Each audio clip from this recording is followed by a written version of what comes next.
Bienvenue sur la chaîne d'Écoute Animale. Aujourd'hui, nous allons voir comment bien éduquer son lapin, ou en tout cas voir les différentes définitions du mot éducation à travers mon lapin sous cet angle. Ceci permet de créer un lien plus complexe avec votre animal. Nous allons donc partir des différentes définitions du verbe éduquer.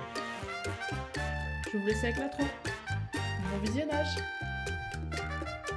Bienvenue sur la chaîne Fampi Echo, une chaîne pour l'écoute animale.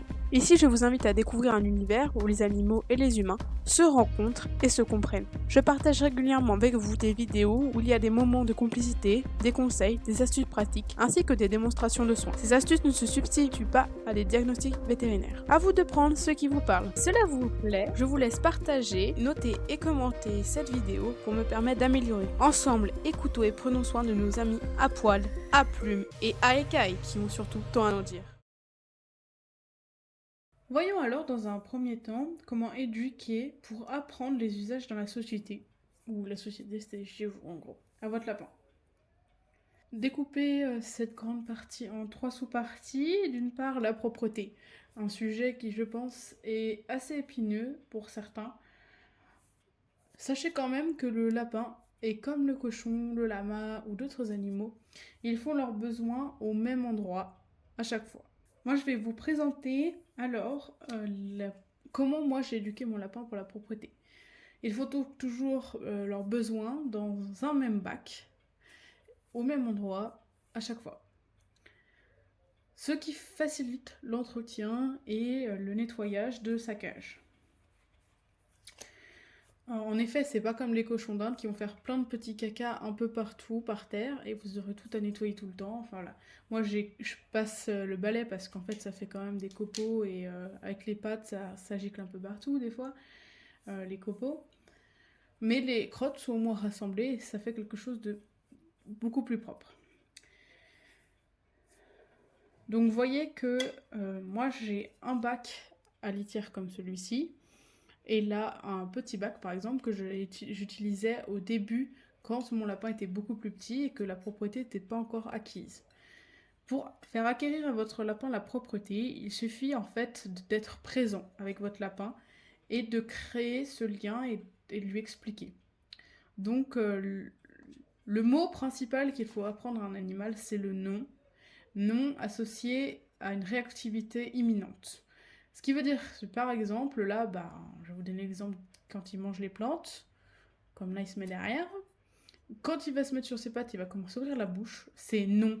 Vous attendez pas qu'il ait commencé à le manger. Voilà. Hop. C'est non. Ouh, zou.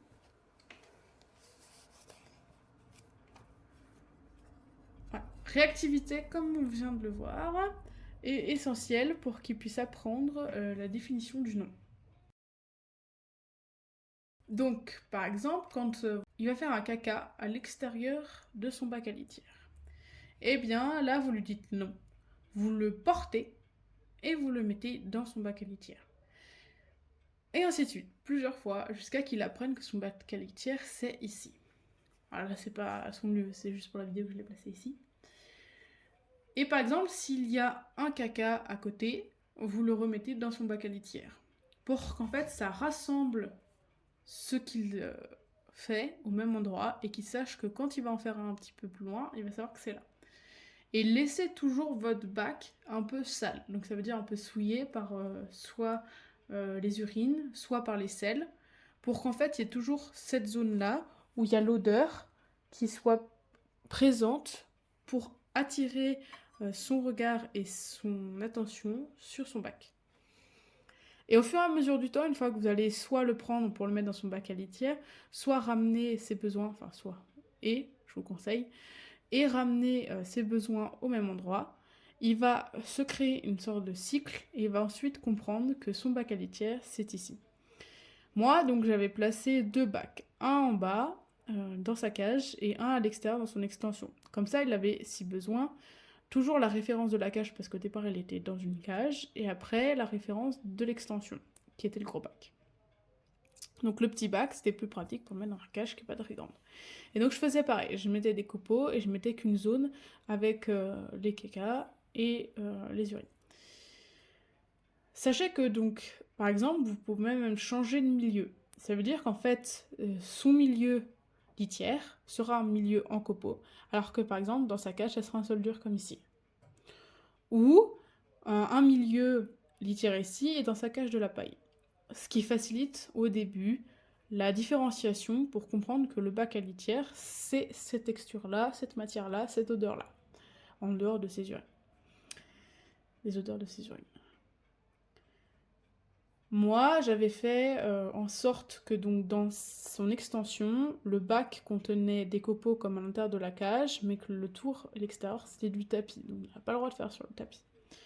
Alors, je vous conseille pas tout de suite de mettre un tapis si la propreté n'est pas encore quelque chose d'acquis. Mais sachez que ça prend peu de temps à apprendre de la propreté à un lapin parce que c'est instinctif pour eux de faire leurs besoins au même endroit. Et c'est même très très propre à un lapin parce qu'en fait c'est comme les chats par exemple. Si vous n'avez pas nettoyé sa litière pendant un moment, bah il va plus faire ses besoins dans la litière, il va attendre que vous mettez d'autres copeaux par-dessus pour faire quelque chose de propre au niveau de la surface. Donc l'éducation à la propreté est quelque chose de très important. Dans une deuxième sous-partie, regardons un peu l'apprentissage de ne pas grignoter, ne pas gratter et ne pas abîmer. Voilà un exemple tout à fait éminent du fait que ce géranium l'intéresse particulièrement. Voyez son état actuel, d'ailleurs il y revient.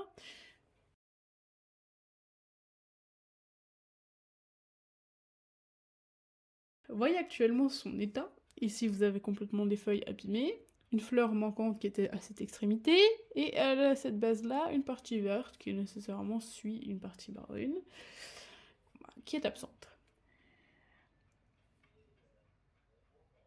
Donc, la deuxième sous-partie, c'est ne pas grignoter, ne pas gratter et ne pas abîmer. Ce sont des règles établies dans une maison qui n'est pas toujours appliquée pour certains lagomorphes. Les lagomorphes sont donc tous les lapins qui ne sont pas des rongeurs, bien évidemment. Distinction à faire, différence par rapport à leurs dents, principalement. Alors, effectivement, on pourrait croire qu'un lapin, ça grignote tout le temps, ça abîme tout, ça ronge les câbles, ça abîme, ça dérange, etc. Alors que, pas nécessairement, non, parce que par exemple, mon lapin ne fait que très rarement ceci. Soit parce que c'est une plante qui l'intéresse particulièrement, comme les deux ici, soit c'est parce que il a vraiment faim et qu'il faut lui donner à manger. Par exemple, si je le sors le soir et que je ne lui ai pas donné à manger avant, bah là, le géranium prend cher et les autres plantes aussi. Effectivement, voilà, ça justifie complètement le fait qu'il mange d'autres aliments pour essayer d'attirer notre notion et de se nourrir. Donc, voyez comment j'ai réagi tout à l'heure quand il s'est approché de ce géranium. Je lui ai dit non, fermement, clairement, comme un chien. Ce qui fait qu'en fait, il est habitué et qu'il connaît que ce ton de voix. Ce ton de voix permet de lui dire de s'en aller. Et il est parti directement, évidemment, se cacher. Alors, voilà, il est un peu vexé quand il sait qu'il peut pas le manger, ce pauvre géranium. Et en fait, le but, c'est d'être, avec les animaux, très réactif. La réactivité est quelque chose d'essentiel, en fait. Si vous attendez qu'il termine de manger sa feuille avant de lui dire non, parce que, voilà, pour X raison, et ben c'est trop tard en fait. Parce que le cerveau d'un animal est fait pour qu'il soit dans l'instant présent, l'animal. Alors l'instant présent pour lui c'est quand il est en train de le manger, pas plus tard. Alors si vous lui dites non, il saura plus pourquoi. Donc réactivité est essentielle. Apprendre à son lapin à ne pas grignoter, gratter ou abîmer, c'est déjà un apprentissage constant dès les premiers jours que vous l'avez avec vous et être vraiment présent pour pouvoir lui apprendre les bonnes règles, lui apprendre les bons comportements que vous avez envie d'avoir dans votre foyer. Ensuite, dans un troisième temps, nous allons voir comment est-ce qu'il doit respecter les espaces. Les espaces, c'est-à-dire les lieux qui lui sont dédiés et les lieux qui ne lui sont pas dédiés. Les lieux qui ne lui sont pas dédiés, par exemple à mon lapin, ce sont par exemple ma chambre, ici, parce que c'est de la moquette, et qu'il ne doit pas abîmer. Voilà. Alors expliquez-lui aussi pourquoi est-ce que vous dites non de temps en temps, c'est pas mal, et lui proposez une autre solution. Si par exemple il a envie de manger les plantes, vous lui proposez quelque chose d'autre à grignoter. Ça c'est une solution d'éducation comme pour un enfant. Donc respecter les espaces, donc je disais, c'est ma troisième sous-partie. Eh bien, par exemple, dans la chambre, il n'a pas le droit d'y monter parce que c'est de la moquette. Et s'il commence à abîmer et à déranger la moquette ou à uriner ou en tout cas à salir, il urine pas pour. Il urine pour aucune raison autre quand il fait ses besoins dans son bac. Eh bien, ça va abîmer le lieu. Donc il sait que cet espace-là ne lui est pas dédié. Alors, apprendre à son lapin à ne pas aller dans les pièces sans que la porte soit fermée, c'est un peu compliqué. Mais par contre, il sait qu'il ne doit pas vous suivre dans cette pièce parce que vous lui expliquez pourquoi. Et lui expliquer, c'est aussi essentiel pour qu'il puisse s'adapter et vraiment comprendre. Dans un troisième temps, nous allons voir comment éduquer son lapin pour épanouir votre relation avec lui. Je vous présente mes petites barres de saut d'obstacles fait main avec mon grand-père pour, par exemple, des jeux, qui est la première sous-partie. Donc je vais vous présenter ça avec les petites friandises que j'ai fait moi-même. Ici vous avez bananes et figues séchées, que j'ai faites moi-même séchées. Et les barres, si vous voulez plus d'infos sur comment construire pour vous, et aussi esthétique parce que je les trouve très belles et vraiment bien faites, et ben vous me dites en commentaire, et moi je vous ferai une vidéo sur le sujet. Alors, expliquons pourquoi est-ce que je vous dis épanouir votre relation avec lui par des jeux. Les jeux permettent de stimuler intellectuellement votre lapin, et votre lapin en a besoin, parce que ça développe son réseau cognitif, comme à vous et avec un enfant par exemple, et même à vous. Seulement, c'est quelque chose de sous-estimé parce qu'on pense que le lapin n'a pas les capacités de compréhension et autres. Alors que le lapin a autant de capacités intellectuelles qu'un chat, qu'un chien, qu'un cheval, ou autres animaux, et même a des capacités plus importantes sur certains domaines que les humains. Et moi, mon lapin, on pourrait le considérer plutôt comme un chien, cheval ou même chef, parce qu'il grimpe partout. C'est la petite blague. Parce qu'en fait, il est tout à fait capable, et il le fait, de comprendre tout ce que je lui dis. Moi, je lui explique, il n'a pas le droit de faire telle chose, je lui dis de venir là, je partage des moments avec lui, et il le comprend. Par exemple, quand il sait qu'on va à un endroit et qu'il n'a pas envie, bah, il se fâche, alors que normalement, il ne se fâcherait pas si, par exemple, il a envie d'y aller à cet endroit. Alors moi, donc, je lui apprends différents jeux. Donc, je vous ai déjà fait une vidéo sur les jeux, donc je vais un peu faire un tour rapide. Par exemple, moi, les barres, c'est quelque chose que je ne vous avais pas expliqué, mais faire sauter votre lapin sur des barres d'obstacles, c'est quelque chose que je trouve très enrichissant. Et par exemple, les niveaux que j'ai mis, au vu de la hauteur où il saute normalement, bah, c'est très bas. Donc vous en faites pas, là c'est même très bas, le lieu n'est pas fait exprès. Mais il pourrait sauter jusqu'au dernier cran, la barre jusqu'au dernier cran. Donc je vais vous montrer un peu ça. Voilà alors comment est-ce que je fais avec mon lapin. Saute. Oui. Saute. Oui. Bravo. Debout. Bravo. Voilà, par exemple, ça c'est... Moi, de lui dire saute, ça lui permet de savoir et qu'il rentre pas dedans comme... et qu'il casse la barre, ou en tout cas qu'il la pousse. Et ça lui permet de comprendre que le oui aussi, c'est quelque chose de positif. Et là, c'est dans le biais de la récompense positive, ça accompagné d'une friandise, comme je vous ai montré. Ça permet de stimuler, de faire comprendre que cette activité-là, elle est dans le renforcement positif et non dans le renforcement négatif. Ça, c'est un sujet que je pourrais voir avec vous, parce que en plus, j'ai eu... un événement qui m'a permis de bien comprendre. Donc là, il saute sur un système de 3 niveaux, et là sur un système de 2. Là, je vais augmenter pour vous montrer un peu d'autres capacités qu'il a. Mais 3, c'était... Il va partir dans l'autre sens. Parce que là... voilà, c'est bien. Voilà, quand il a envie de la friandise, il sait qu'il saute sans qu'on lui dise. Voilà, par exemple, si vous faites sur 4 niveaux, renforcez bien le jeu, parce que sinon il passe dessus. Non, là tu peux pas monter. Voilà. Saute. Oui. Saute. Oui, bravo.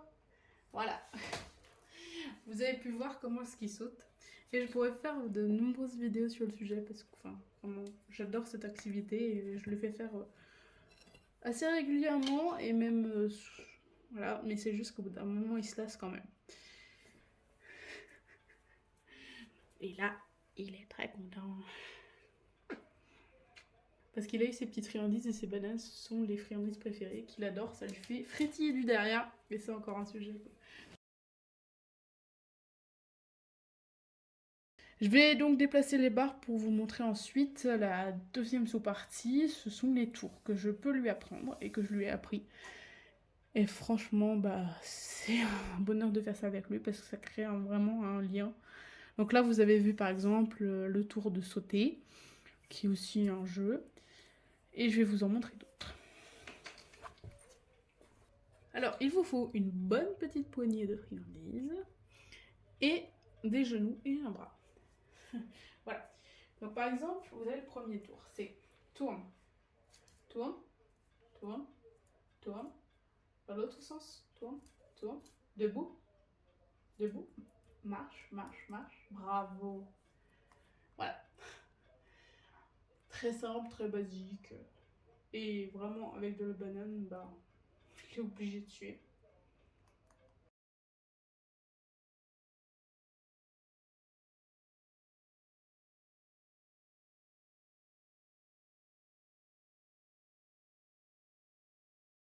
Choupi, monte, monte, monte. Choupi, monte, monte. Allez, saute, saute, saute. Allez, Choupi. Alors voilà, là c'est un tout, il a perdu la confiance par exemple. Et qu'il faut vraiment que je l'entraîne à vraiment l'habituer à penser progressivement pour apprendre le tour. Voilà. Parce qu'il a perdu confiance, une fois j'étais déstabilisée, j'étais légèrement perdu l'équilibre, ça l'a un peu traumatisé entre guillemets. Mais normalement il monte sur mes genoux et voilà, après on fait des câlins, etc. Et mes tours préférés aussi, que vous allez pouvoir voir, toi, voilà. Toi, voilà. Donne les pattes, oui.